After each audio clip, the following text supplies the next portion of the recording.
So, you want to launch a business in India? It can feel like you're trying to navigate a crazy maze, right? Well, what if you had a map? Over the next few minutes, that's exactly what we're going to give you. A super clear, step-by-step guide from A to Z. Let's dive in. You know how it starts. It's that spark. That one idea you just can't shake. The one you're absolutely convinced could make a huge difference in the Indian market. And then reality hits. You start looking into it and you see the regulations, the paperwork, the sheer number of steps, and all of a sudden that brilliant idea feels totally lost in an impossible maze. Yeah, we get it. Well, this is your map. Together, we are going to trace the path from the very beginning to the finish line, turning all that overwhelming complexity into some simple, straightforward clarity. All right, first things first, we're starting with Section 1, turning that amazing idea of yours into a rock-solid blueprint. This is the foundation. Everything else gets built right on top of this. Look, a strong start is everything, and it really boils down to these 4 cornerstones. First up, you gotta analyze the market. Is there a real need for what you're selling? Then draft that business plan. Get your vision and your numbers down on paper. Next, and this is a big one, choose your legal structure. And finally, define your core team. Get it all in writing from day 1 to avoid total chaos later on. Okay, this choice, it's huge. It basically dictates your company's entire future. On one hand, you have a private limited company, or Pvt Ltd.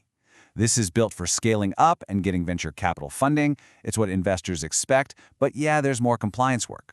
On the other hand, there's the Limited Liability Partnership, or LLP. It's way simpler, less paperwork, and it's a great choice if you aren't planning to go out and raise equity from VCs. Listen, so many startups get this wrong, and honestly, it can be fatal.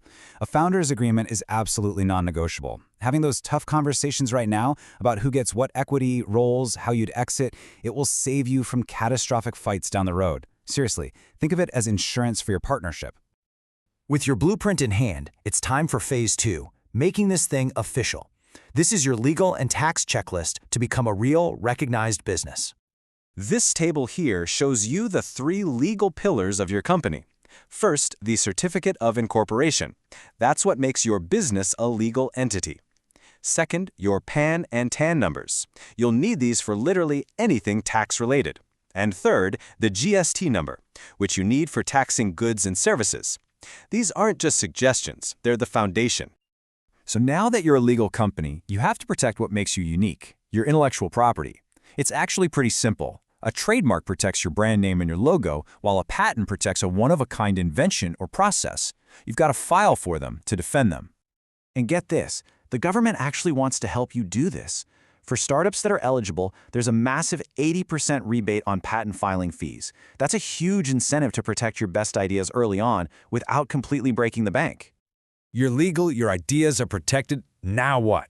It's time to fuel the engine. In this next section, we're talking about funding, growth, and some pretty sweet government perks. Okay, this is a really critical mindset shift, especially in today's market. Prioritize making a profit over just having a high valuation. Chasing a big valuation number can be a total trap.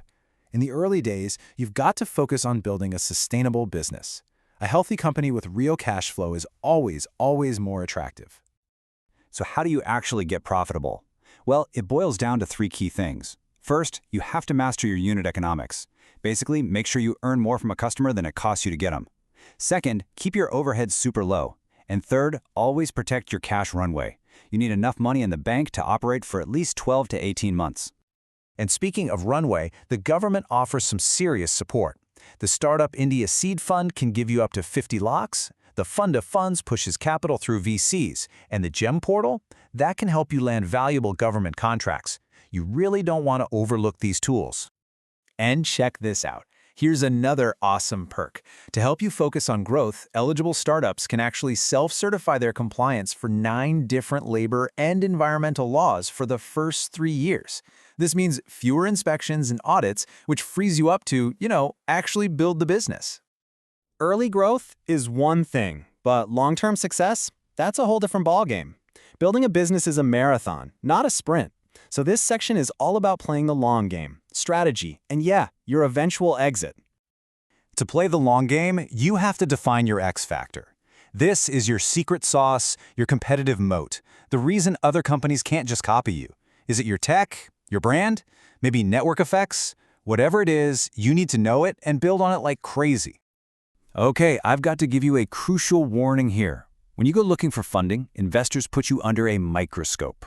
And let me tell you, messy financial records or missed compliance filings, they are immediate deal breakers. A funding opportunity can just evaporate overnight because it signals a huge lack of discipline.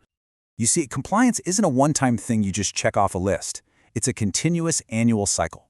You start in Q1 with planning, you close your books in Q2, handle annual filings in Q3, and file taxes in Q4. It's a constant rhythm that all the disciplined, successful companies master. Finally, every great journey needs a destination, right? What's your zenith, your exit strategy? Are you building this company to be acquired by a bigger one, or are you aiming for a massive IPO? Knowing that long-term goal from the very beginning makes all the decisions you have to make today so much clearer. So, after that entire journey, what's the one thing you really need to remember? Let's distill it down to the final takeaway. Look, the journey from A to Z is definitely complex. Nobody's saying it's easy, but it is not a chaotic, random maze. There is a clear, navigable path, and now you have the map.